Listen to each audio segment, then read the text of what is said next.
ঢাকা বিশ্ববিদ্যালয়ের শিক্ষার্থী নাঈম উদ্দিনের উপর বর্বরোচিত পুলিশের হামলার প্রতিবাদে বিভিন্ন ডিপার্টমেন্টের শিক্ষার্থীরা শাহবাগ থানায় ঘেরাও করছে।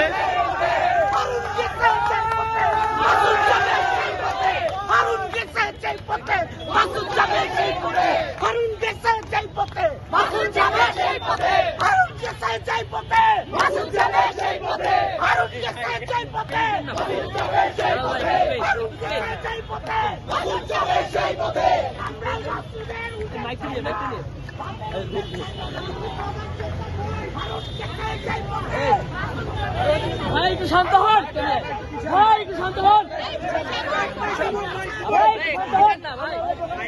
ভাই প্লিজ প্লিজ।